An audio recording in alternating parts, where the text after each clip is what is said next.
What if I told you that your beloved, that person you've been living in the end for, is actually thinking about you right now as you read this? I know how that sounds. I know the logical part of your mind is already dismissing this as wishful thinking or manifestation fantasy. But what if I could prove to you, using the documented teachings of Neville Goddard, the most powerful consciousness teacher who ever lived, that thoughts are things, and when you assume the feeling of the wish fulfilled, you are literally rearranging reality itself? And what if I could show you the 7 unmistakable signs that your specific person is not only thinking about you, but is being drawn to you by the very power of your imagination right now? Let me start with something that happened to me 2 years ago. Something that changed everything I thought I knew about manifestation, consciousness, and the invisible bridges that connect us to the people we desire. I had been doing sets every night for 3 months, imagining a scene that implied my beloved and I were together. The doubt was overwhelming. You know that feeling, don't you? That hollow ache in your chest that makes you feel like maybe imagination is just pretending. The way the 3D world seems to mock your efforts, showing you the opposite of what you've been assuming. I was going through my journal when I found an entry I'd written weeks before, a description of a dream so vivid it felt like a memory. And in it, I wrote something that stopped me cold. They told me they couldn't stop thinking about me. They said they didn't know why, but I kept appearing in their mind at random moments throughout the day. That entry led me down a rabbit hole that changed my life, because I discovered that I wasn't imagining things. I wasn't deluding myself. I was experiencing exactly what Neville Goddard had been teaching for decades, the real, tangible, measurable ways that consciousness moves through reality to bridge the gap between you and your beloved. For over 30 years, Neville gave lectures to thousands of people about the power of imagination. And in lecture after lecture, he revealed something that most of us have never truly understood. When you imagine, you are not pretending. You are creating. You are literally impressing your desire upon the fabric of reality itself. But before I share those 7 signs with you, signs that might explain things that have been happening in your own life, I need to tell you what Neville Goddard discovered about the nature of consciousness and connection, the foundation of connection. In 1948, a woman came to Neville, desperate because the man she loved had moved across the country and cut off all contact. She wanted to know if it was possible to reach him, to draw him back, to make him want her again. When Neville explained the law of assumption, what came through wasn't just technique, it was revelation. He explained that consciousness, the very essence of who we are, is not limited by space or time. It is not contained within our physical bodies. When you think of someone, truly think of them with feeling, you are not just remembering them, you are reaching them. You are touching their consciousness with yours. Like 2 waves in the same ocean, you are fundamentally connected. And here's the part that gave me chills. Neville said that when you imagine a scene involving your specific person, you are not hoping they will think of you. You are causing them to think of you. Your imagination is the creative power of the universe operating through you. And when you direct it with feeling toward another person, you are literally planting thoughts and feelings in their consciousness. Not because you're controlling them, not because you're manipulating them, but because everyone is you pushed out, because there is only one consciousness wearing many masks, and when you shift your state, the masks must shift too. This isn't just beautiful spiritual poetry. According to Neville, this is how the universe actually works. And if you know what to look for, if you understand the language that consciousness uses to communicate, you'll start recognizing the signs that your specific person is being drawn to you everywhere. The mystery deepens. Now, here's where it gets really interesting. Neville discovered that when you persist in your assumption, when you live in the end, reality begins to rearrange itself through what he called the 7 bridges of manifestation. These aren't random occurrences, they're not coincidences. They're deliberate signs from your own deeper consciousness that the bridge of incidents is being built between where you are and where you want to be. But here's the challenge. Most of us have been taught to dismiss these signs as imagination, as wishful thinking, as our minds playing tricks on us. We've been conditioned to believe that if we can't see it in the 3D, it can't be real. Neville called this the great tragedy of living by appearances. He said that by focusing on what is instead of what you've assumed, you're not just missing out on signs, you're actively blocking the very manifestation you desire. Think about it this way. What if your beloved has been thinking about you for weeks, for months, but you keep explaining away every sign, every synchronicity, every moment when you feel their energy? What if the bridge is almost complete, but you're not receiving the evidence because you don't believe in the transmission? If you've ever had a moment, just a moment, where you felt like your specific person was somehow thinking about you, somehow connected to you across space and time, I want you to hit that like button, because what I'm about to share might just change how you see those experiences forever. Sign 1, the sudden thought. Let me share the first hidden sign, and I want you to really pay attention because this might have happened to you recently. According to Neville Goddard's teachings, one of the most common ways you'll know your imagination is working is when your beloved suddenly appears in your mind at random moments, not because you were trying to think of them, but because they were thinking of you. This is not the obsessive thinking that comes from anxiety or attachment. This is different. This is a soft, gentle thought that floats into your consciousness, feeling natural, feeling right, like someone just whispered their name in your mind. Neville explained that consciousness is one, and when someone thinks of you with feeling, you receive that thought. It may come as their face flashing before you. It may come as suddenly remembering something they said. It may come as a wave of their energy washing over you for no apparent reason. But here's the key detail that Neville emphasized. When this happens, you don't feel anxious, you don't feel desperate, you feel connected. There's often a sense of warmth, a feeling that something is shifting, even though you can't see any physical evidence yet. I remember the first time this happened to me after I started doing SATS for my specific person. I was in the middle of grocery shopping, not thinking about them at all, when suddenly they were just there in my mind. Not a memory, not a wish, a presence. I felt this incredible sense of peace wash over me, and I just knew that they were thinking about me in that exact moment. Later, when I studied Neville's material on this phenomenon, I learned that when you've been impressing your assumption on consciousness, the connection works both ways. You start receiving their thoughts just as surely as they're receiving yours. They're not trying to reach you consciously. They don't even understand why you keep appearing in their mind, but the bridge is being built thought by thought, feeling by feeling. Sign 2, the messenger dream. The second sign that Neville Goddard documented extensively involves dreams, but not your dreams. Their dreams. According to Neville, when you consistently imagine your beloved in a way that implies your wish fulfilled, you are not just affecting their waking consciousness, you are entering their dream world. Neville explained that the dream state is where consciousness is most receptive, most open to impression. When you do your SATS, when you fall asleep in the feeling of the wish fulfilled, you are planting seeds directly in the fertile soil of the subconscious, not just yours but theirs. In lecture after lecture, Neville described how people would report that their specific person suddenly reached out after having a dream about them. How someone who hadn't spoken to them in months would text saying, "I had the strangest dream about you last night." How a person who had seemed completely cold would suddenly become warm after dreaming of the very scene you had been imagining. But the key, according to Neville, is the persistence and the feeling. These aren't random dreams. They happen when you've been consistent in your imagining, when you've been living in the end with feeling, when you've impressed your desire deeply enough that it crosses the bridge into their sleeping mind. Let me tell you about Marcus, whose story Neville shared in a 1968 lecture. His ex-girlfriend had blocked him on everything after a painful breakup. She had told him never to contact her again. For 2 months, Marcus did SATS every night, imagining a scene where she was telling him she couldn't stop dreaming about him. Then one day she unblocked him. Her first message, "I know this is crazy, but you've been in my dreams every single night for 2 weeks. I dream about us being happy together. I dream about us talking and laughing like we used to. I don't understand it, but I feel like I need to talk to you."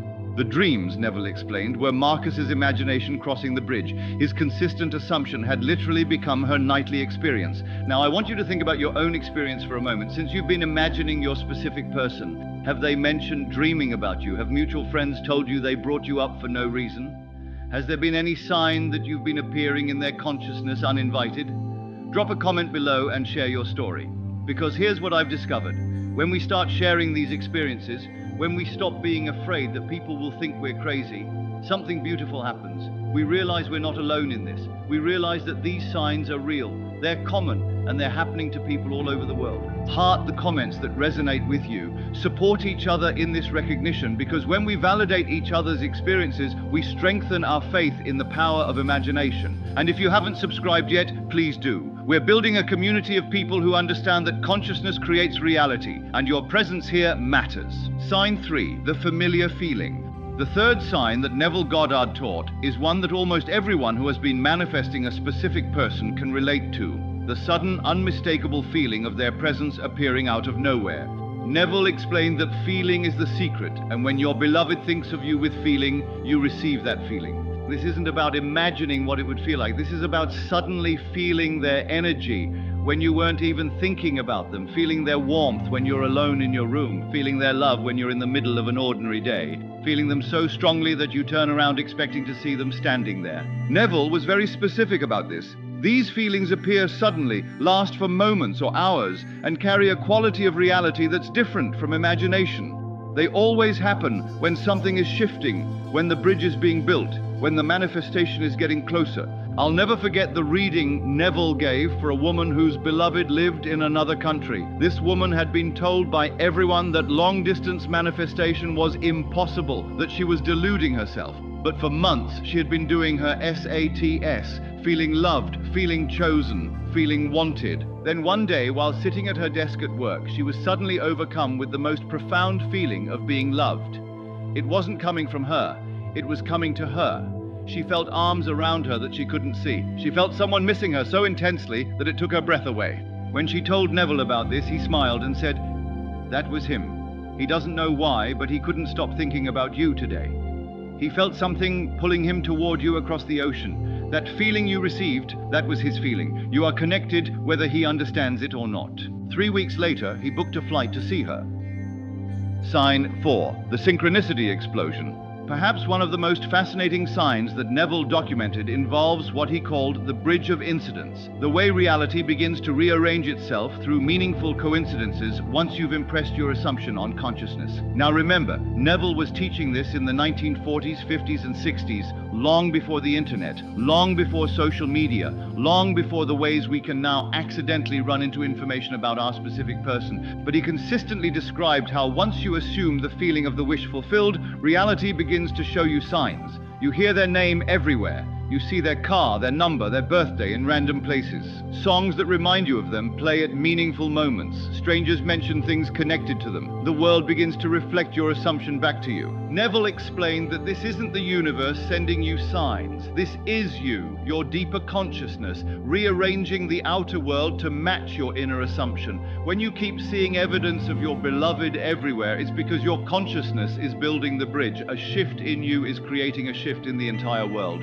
The key, according to Neville, is recognizing the pattern and remaining faithful. When their favorite song suddenly starts playing on the radio, when you open a book to a random page and read words that describe exactly what you've been imagining, when mutual friends appear out of nowhere after months of silence, when you accidentally find yourself in places connected to them. These aren't coincidences, these are confirmations. The bridge is being built piece by piece, synchronicity by synchronicity. Sign 5, the revision reality. The fifth sign is one that Neville considered the most powerful evidence that your imagination is working. The sudden change in how people talk about your beloved, or how your beloved talks about the past. Neville made a crucial distinction between memory as it happened and memory as you revise it. When you practice revision, when you reimagine past events as you wish they had happened, you are not just making yourself feel better. You are literally changing the past. And when the past changes, the present must change to accommodate it. How do you know it's working? Suddenly, people start remembering things differently. Your specific person starts referring to events in ways that match your revision, not the original occurrence. Mutual friends share stories that don't match what actually happened, but match exactly what you imagined. First, it's subtle. Someone mentions your relationship in a positive way when it was anything but positive. Second, your beloved starts softening their version of why things ended. They begin to remember the good times more than the bad. Third, they might even apologize for things they never apologized for, or claim they said things they never said, but that you imagine them saying. And fourth, this is crucial, you feel a strange sense of déjà vu, as if the past you're now experiencing is more real than the past you remember. Neville documented dozens of these revision manifestations, and the pattern was always the same. The imagination is not bound by what happened. It creates what is happening. When you revise the past with feeling, the entire timeline shifts to accommodate your new assumption. Sign 6, the echoing assumption. The sixth sign involves what Neville called the world as a mirror, the way your beloved begins to echo back the very assumptions you've been holding about them. You might start hearing from people that your specific person said something that sounds exactly like your inner conversations. You might notice them posting things on social media that reflect the scenes you've been imagining.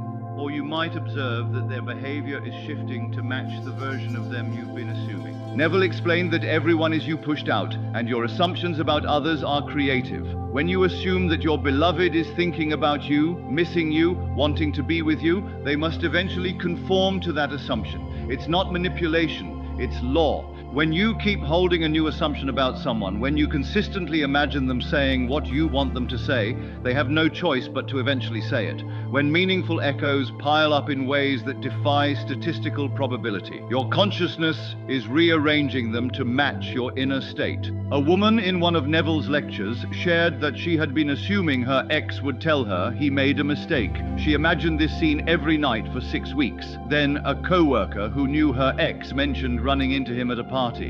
He wouldn't stop talking about you, the co-worker said. He kept saying he made the biggest mistake of his life. Word for word, the exact phrase she had been imagining. The echo had become reality. Sign 7, the ultimate sign. But the seventh and most powerful sign that Neville Goddard taught is also the most subtle. The unmistakable knowing that your manifestation is done even before you see any evidence in the 3D. Neville called this the Sabbath, the state of rest that comes when you have truly assumed the feeling of the wish fulfilled. He explained that when your imagination has done its work, when you have truly impressed your desire on consciousness, something shifts inside you. The anxiety disappears. The obsessive checking stops. The need to see evidence dissolves. You simply know. This isn't forcing yourself to feel confident. This isn't pretending you don't care. According to Neville, this is your deeper consciousness confirming that the work is complete, that the bridge is built, that the manifestation is inevitable, even though your physical eyes can't see it yet. It might happen when you're doing your SATs and suddenly the scene feels like a memory instead of an imagination. It might happen when you think about your beloved and feel only love, not longing. It might happen when someone asks about your love life and you answer from the state of having them, not wanting them. And Neville was very clear about this. When you feel that knowing, trust it completely. Don't talk yourself out of it. Don't go looking for evidence in the 3D. The knowing is the evidence. Your consciousness has accepted the assumption as fact. Now reality has no choice but to conform. The deeper truth. Now here's what Neville Goddard understood that most people miss. These signs aren't just random confirmations from the universe. They're part of a bigger picture, a deeper truth about the nature of consciousness and love that changes everything. According to Neville, when you desire someone and begin to assume the feeling of having them, you don't just start a manifestation. You activate a connection that already exists. You and your beloved are not separate beings trying to come together. You are one consciousness appearing as two, and your desire for union is actually consciousness seeking to recognize itself. They're not resisting you. They're not against you. They are you, pushed out into the world, waiting to reflect back whatever you assume about them. They can be with multiple people and still be drawn to you. They can be thousands of miles away and still feel your imagination. They can be in no contact and still be receiving every scene you impress upon consciousness. But here's the key. This ongoing manifestation depends on your persistence and your faith. If you give up, if you accept the 3D as final, if you explain away every sign and dismiss every synchronicity, you block the very manifestation that was almost complete. Neville often said that imagination needs your faith like a plant needs water. When you acknowledge the signs, when you hold firm to your assumption, when you refuse to accept anything less than what you've imagined, you strengthen the bridge between states. You make it easier for reality to conform, and you make it easier for yourself to receive what consciousness has already created. This doesn't mean you don't feel impatient sometimes. This doesn't mean you don't have moments of doubt. But it does mean that your beloved is not separate from you. Your connection is real. Your imagination is creative. And the signs are showing you that the manifestation is in motion. Personal integration. I want you to think about this for a moment. What if your beloved has already been shifted by your imagination? What if they're already thinking about you, missing you, wanting to reach out? What if that feeling you get sometimes, that sense that they're connected to you, that something is happening behind the scenes, isn't just wishful thinking? What if it's the most real thing in your life? And what if by recognizing these signs, by trusting your imagination, by persisting in your assumption, you could transform your manifestation from something that feels impossible into something that feels inevitable? This is what Neville Goddard offered the world. Not just a technique for getting what you want, but a revelation about who you really are. A roadmap for using the creative power of consciousness to experience love in its fullest expression. a way to connect with the person you desire, because you understand that you were never really separate. If you've recognized any of these signs in your own life, if you've been receiving evidence that your imagination is working, I want you to do something. I want you to start acknowledging them. Talk to yourself in the feeling of the wish fulfilled. Thank your imagination for its power. Go to sleep tonight in the scene that implies you already have what you desire, and share your experiences in the comments. Tell us about the signs you've received. Heart the stories that touch you. Because when we share these experiences, when we validate each other's manifestations, we strengthen the faith of everyone in this community. And faith is the substance of things hoped for, the evidence of things not seen. The transformative ending. Here's what I want you to take with you as we close. Your beloved is not beyond your reach. They're not even a separate person. They're an expression of your consciousness, waiting to reflect back whatever you assume about them, about yourself, about your relationship. And they've been receiving your imagination through a language of thoughts and feelings, through dreams and synchronicities, through shifts in their consciousness that they can't explain but can't ignore either. The question isn't whether you can manifest them. The question is, are you willing to persist? Are you willing to hold your assumption in the face of contradictory evidence? Are you willing to trust that the imagination is more real than the 3D world that seems so solid? Because right now, as you read this, your beloved is being shaped by your consciousness. They're thinking about you, they're dreaming about you, they're feeling something stirring inside them that draws them toward you. The friend who broke your heart, the ex who said it was over, the person who seems out of your league, the one who hasn't texted back. They're all made of the same consciousness that you are. They're all waiting to conform to your assumption. The only thing that separates you from your manifestation is your own persistence. And now you know the signs. You know the language of consciousness that bridges the gap between imagination and reality. So tonight, when you close your eyes, feel the wish fulfilled. See the scene that implies you already have your beloved. Let yourself fall asleep in that state. And trust that imagination, real imagination with feeling, never fails. The 3D is not your enemy, it's just the past printed out. It's the shadow, not the substance. Your assumption, held with faith and feeling, is the substance. Your beloved is already yours in imagination. Now it's just a matter of time before imagination becomes fact. Thank you for joining me on this journey. If this video has opened your mind to new possibilities, share it with someone who needs to know that their specific person is not beyond their reach. Subscribe if you want to continue exploring the power of consciousness and manifestation. And remember, the person you desire is closer than you think. They're already being drawn to you by the very power of your imagination. Until next time, stay faithful to your assumption, stay connected to the feeling of the wish fulfilled, and know that what you have imagined is not fantasy. It's future memory, it's destiny unfolding. It's love finding its way back to itself. They're just loving you from a state you can't see yet. But you will.